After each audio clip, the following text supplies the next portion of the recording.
Thank you very much. Glad to be here. Thanks for having me.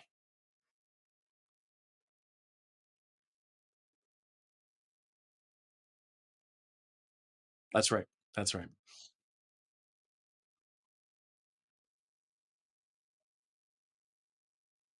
Yeah.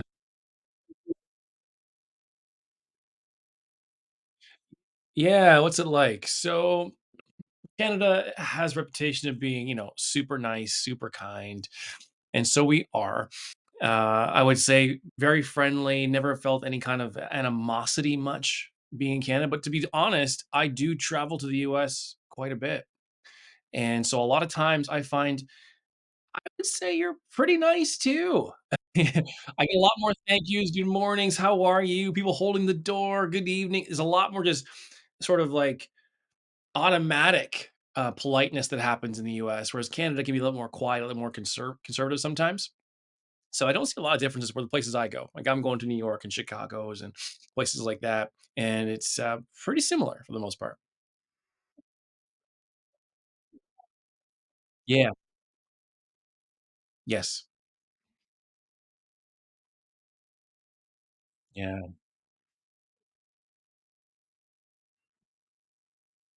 Yeah. Yeah, I might change just I'm not necessarily focusing on careers, but I would say I do help professionals. So that might be a little bit of a nuance there. So what's it like as a coach for what I do? So when I'm seeing like a VP or a director or a CEO potentially or someone on the front line, they're going to be facing some kind of challenge usually. I want to increase my sales. I want to get a promotion. Having trouble leading my team or doing presentations. And so then my job is to figure out what's a specific outcome they're after and help remove any barriers or obstacles and achieve that outcome that they're after. That's what I'm trying to do mostly. It's not so much motivation, pump up, giving advice as it is removing barriers or obstacles to them achieving what they want to go after. Yeah. It depends. So because each client is different.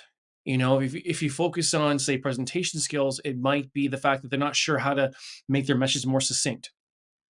If they're a leader and they're trying to get the best out of their team, they may not know a good coaching platform or a way to actually coach their team. So it really depends on the situation because all the outcomes are very different. And so the audience is actually a consistency that I would see across them. Yeah.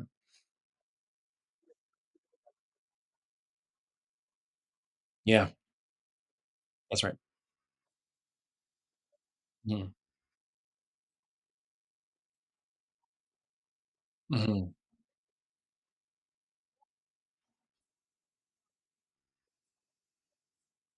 Yeah, so I've been a sales guy honestly since I was a teenager. So I had gone through so many industries and companies and things. Yes, I was in medical devices and in pharma for a long time, like 14 years. And it got to a point where when I left pharma into med devices, part of that was like I was looking for more money was one reason, and looking for more impact. So in the medical devices space, I'm in the operating room and I'm helping a surgeon facilitate a surgery and choosing the instruments and directing the nurses. It's a very hands-on situation in medical devices. And the question is, so what happened to go to entrepreneurship? So part of me did the job mainly looking for money, right? And so then that wasn't really that motivating because I am a natural speaker and I'm part of my career. I used to be an actor as well. And so this notion of being in front of people and really making that real strong impact. And I was speaking part time while I was working in medical. And so I really wasn't getting the fulfillment from the devices. And so the switch became I was like, okay, so how do I actually, what job is going to allow me to take care of my family and speak? And that began the quest or the search for what that could be. And so in my intro, you heard me say, I heard you say I'm a facilitator. So I went into facilitation first. So I was working full time as a facilitator. I would travel around the world. I would go see companies, talk about sales training, presentation skills, coaching, um, this basic mindset stuff, and working with all the big Fortune 500 companies. And it gave me that nice little hit of I'm in front of people, I'm making a better impact, I'm being more fulfilled. And I was doing it full time and then switched into entrepreneur version of that just a few years ago. where I control all the sort of yes and no's and who I work with and my time, my calendar, and so on. And so that's kind of how it went to be. Yeah, just that search for fulfillment and really getting more juice out of what I was doing.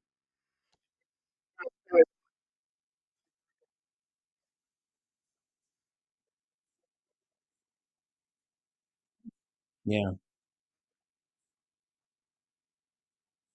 yeah. Mhm.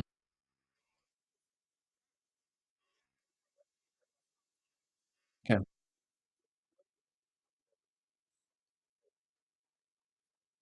Yeah, so my platform is called Find a Way to Win. You can see it here on the screen.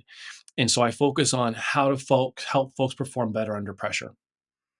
So the problem I saw was people would see me and go, "Oh, you're a motivational speaker," right? And motivational speakers, it's a misconception. I was like, I don't want to go around being a pump up, rah rah kind of guy. I do want to solve a problem. And so the problem I found was like, you look across all the industries I've done and all the activities I've been in, sports, acting, sales, is rarely a question of motivation. But what tends to happen is people get nervous under pressure. So when all of a sudden it's the game winning shot, or this is a really important presentation for the business, or I got to hit my number, or I got to nail this pitch for the RFP, very talented people now are, wobbling in those moments. So the problem was, how do I help people get through that moment with technique, not with pump up, you can do it kind of stuff, but like actual specific techniques you can do to help them handle those pressure moments.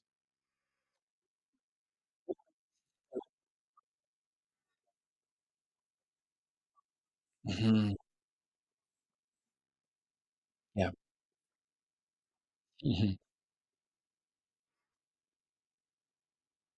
Yeah.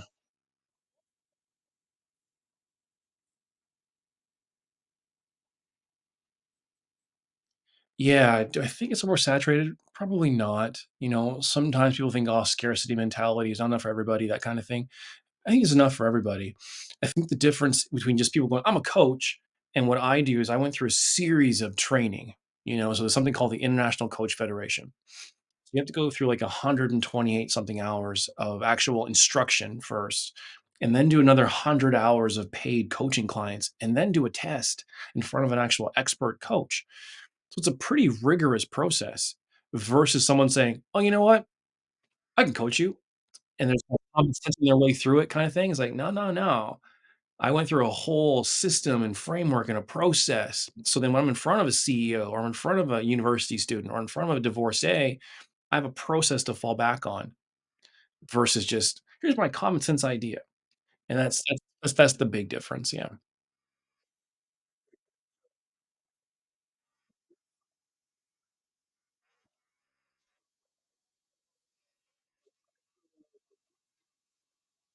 Mm,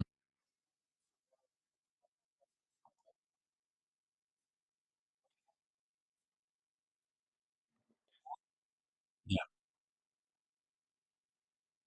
Yeah. Yeah. Yeah. So Tony, I don't have much contact with him or his organization nowadays.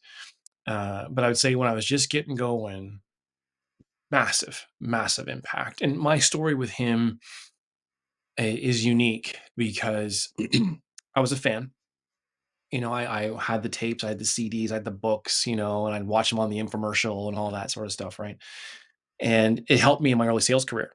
Some of his stuff on state, some of his stuff on make your move, all the phrases he comes up with, right? So why is my story different than anybody else's? Well, my wife and I, my now wife and I went to see him in Australia for Date with Destiny for those who are fans of his. And at that event, he called on my wife and then my girlfriend at the time, and then, "Who is this guy you're with?" So then he calls me up as well. And so what happens now is I'm now talking to this guy I'd only known through a voice in a car stereo, is now talking to me directly and for hours. And the awkward part is, like, we actually didn't get along at first. We actually argued. So he was, "You said this." I was like, "No, I didn't." And we were literally arguing with each other. And then the crowd, of course, is taking his side, his event, and I was like, I was standing there toe to toe with him. It was pretty interesting. And there was a point where he's like, "Listen, listen, listen, listen. Like, you know what? Let's just drop our swords. You know what? And I can tell if we weren't here right now, you and I would get along. Let's just reset, right?" And so we do, and we have a talk. We start joking back and forth, and it's really pretty special. And then later on in the same seminar, he went out in the crowd and grabbed me again and brought me back up on stage again. And so now I'm like, this is insane. Like I'm getting this first hour and a half, whatever it was the first time, and now another hour with this guy, one on one, no cameras. I was like, this is insane. And he's coaching me how to be a speaker in front of his audience. So his impact was pretty massive because I'm sitting here going, this guy is someone who's revered by a lot of folks, and they spend a lot of money to get close to him. And he is just voluntarily giving me his attention and time. I was blown away by his generosity, to put it mildly. And so then I'll make the story a little shorter for you. Is like I went and volunteered at an event shortly afterwards, and it was just helping out the event, trying to pay it forward, help him out, thank you, kind of thing. I'm volunteering, and again, he comes over and he grabs me and he hugs me. He's like, "How are you? How's it going?" And I'm like, he's literally lifting me in the air, and oh yeah, he's 6'7". I don't know how much he weighs, but he's a big dude, and he's just got me up, and I'm like, oh my, and all the people who volunteered are seeing this going, "How do you know him? Like, what's going on? What did you do?" I was like, "Nothing. It's just I don't know." And it was unbelievable the amount of attention I was getting.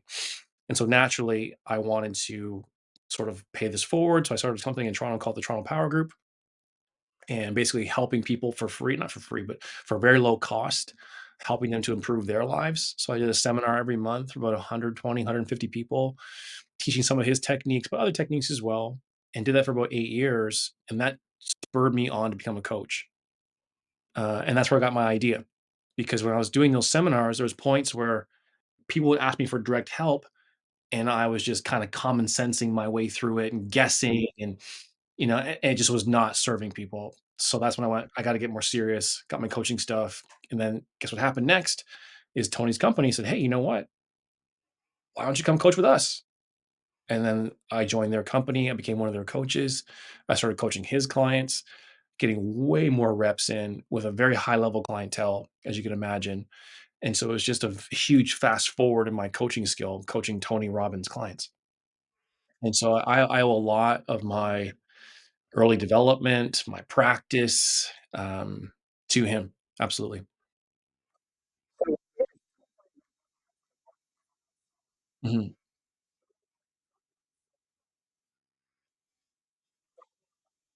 mhm.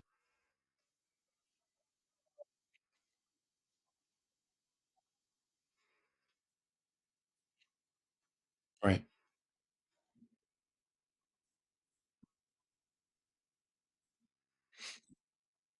Yeah.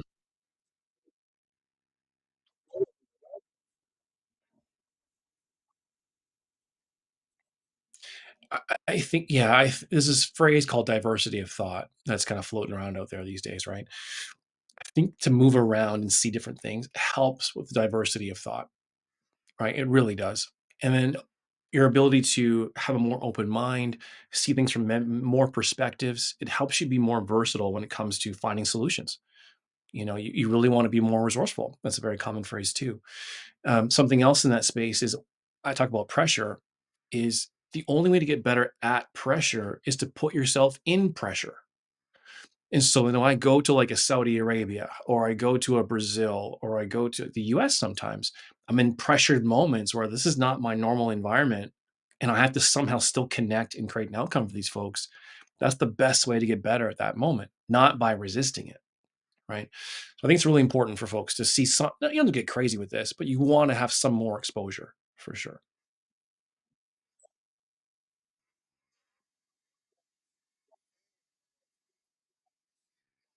Yes.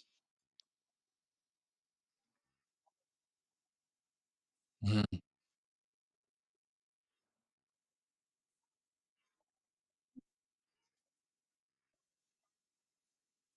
Yeah.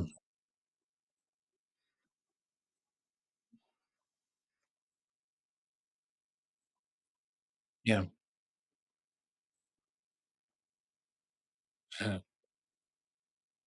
Yeah. So when it comes to performing and how I get ready, so my keynote presentations, let's say, I over prepare.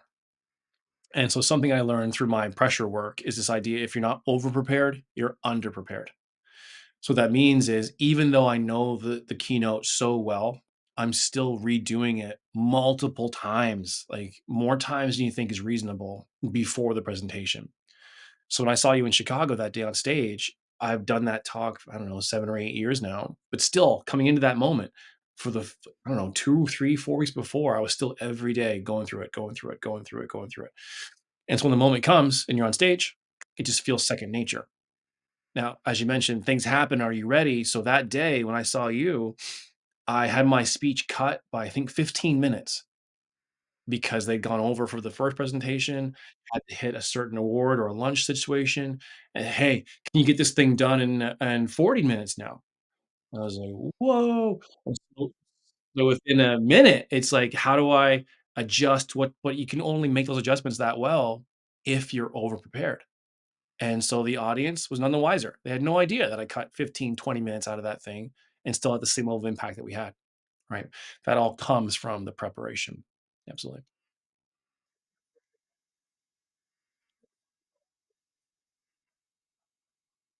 Mhm.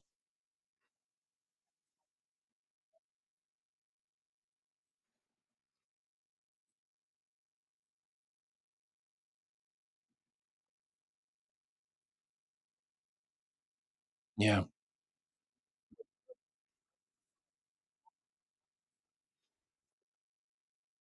right.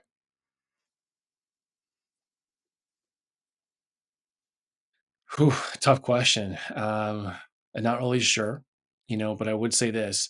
I like to see more of my keynote business developing, so I do a lot of facilitation, a lot of coaching I do, but I get a more of a rise out of the keynotes. So seeing the find a way to win performance under pressure growing, and I'm actually branching off now into team connectivity as far as belongingness and psychological safety stuff. So seeing that whole arm of my business explode would be great. Now, for 5 years, who knows? The way things are going, AI and self-driving cars and all this stuff. Let's just hope the next 2 years go crazy, and we'll see where we get to five. It's things are going so fast; it's unbelievable these days.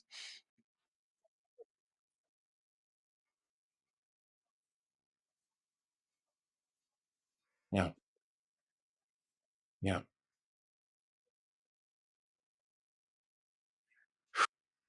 Uh, what's an advice I guess I'm getting into this business?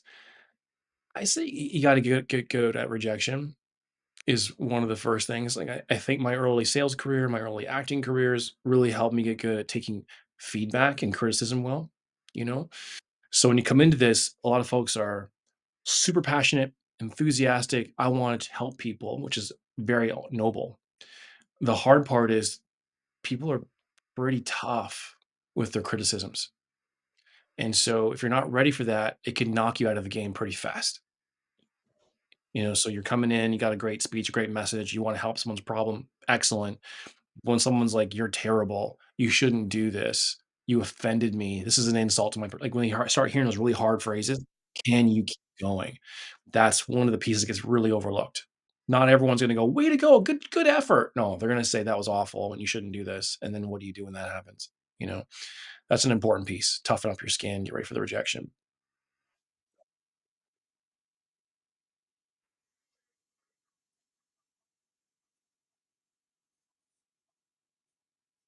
Yeah.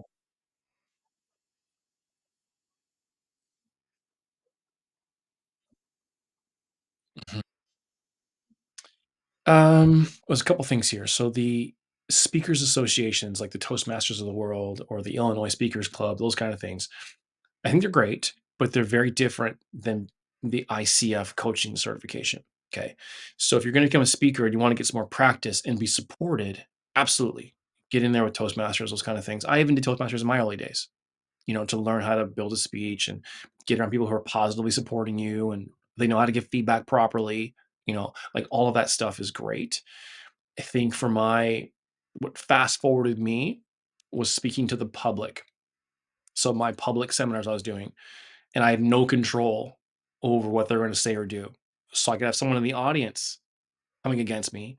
Someone could go online and they have the freedom of not having their name published and just rip me apart in a social media post or in a Facebook post or something. And that really toughens me up and figures out how to get good quick. Like, so it's different.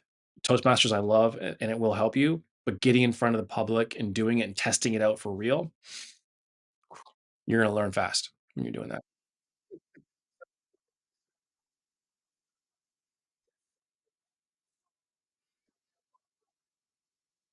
Yeah. Yeah. Yeah. Yeah.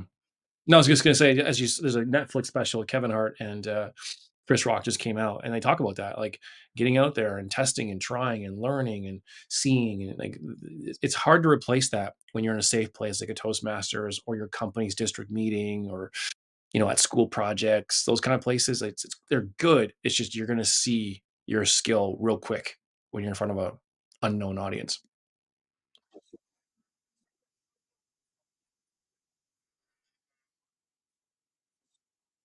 Yeah. Mhm. Sure. Yeah.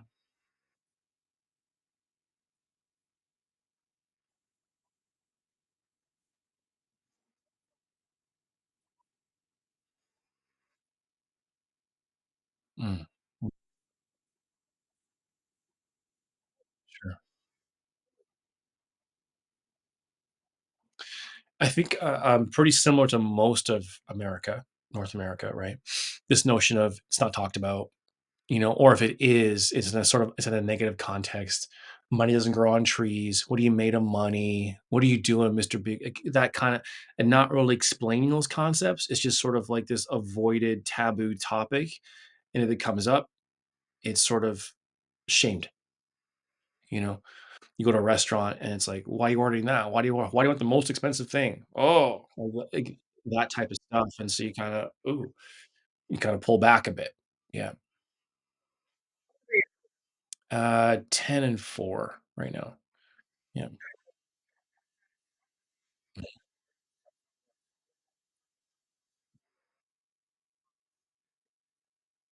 Mhm.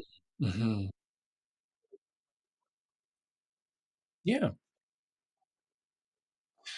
Yeah, so something I just discovered, I haven't actually implemented it yet, we've only been talking about it with my oldest, is creating a kind of a system of economy in the house. Meaning showing her how what you do creates income. And so the reason I haven't started it yet, because we're still trying to figure out which tasks are we going to assign money to. Meaning, if you clean whatever costs me money in the house, I will then pay you that money instead of paying it out.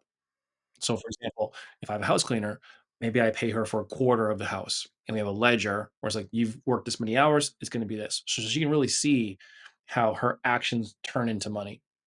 And what we're going to do is at the end of the week, after she tabulates all of her little tasks, we would give her a paycheck.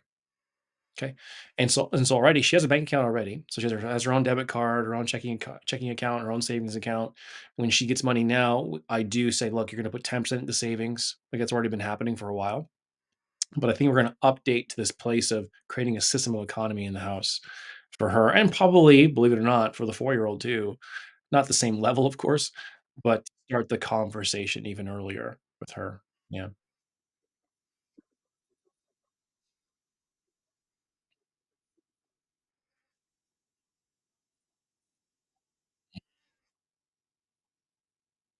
Yeah.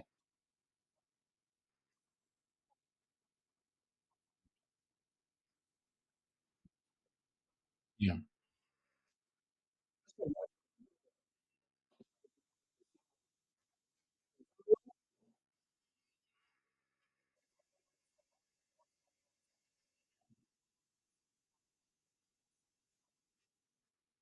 Mhm. Mhm. We got a couple different avenues there. So booking a call would be a coaching call, let's say. So someone's like, "Hey, you know what? I want to take my career to the next level.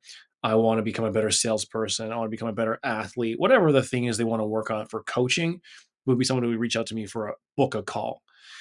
There's also this notion of book me for speaking.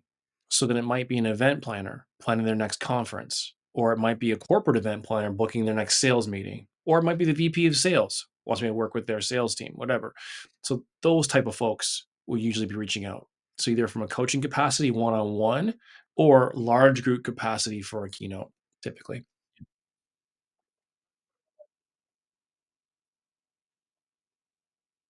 Yeah, so it's my name. So www.calvinstrawn.com. You can go there, and there's all kinds of buttons you can hit to either book me, or even I think my number is actually there as well to talk to Hutch, and he can book me for a speech or a one-on-one, whatever it might be, or LinkedIn. You can go to LinkedIn as well, and I've got my numbers on there and email on there as well. Either way, you can get me. Yeah, I'm on them all the platforms, Instagram, YouTube, Facebook. I was doing TikTok for a while, but kind of fell asleep on that one. But yeah, the major ones: LinkedIn, Facebook, YouTube, Instagram. You can find me there.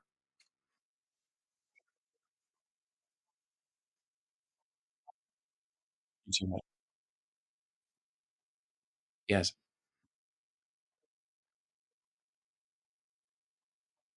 absolutely.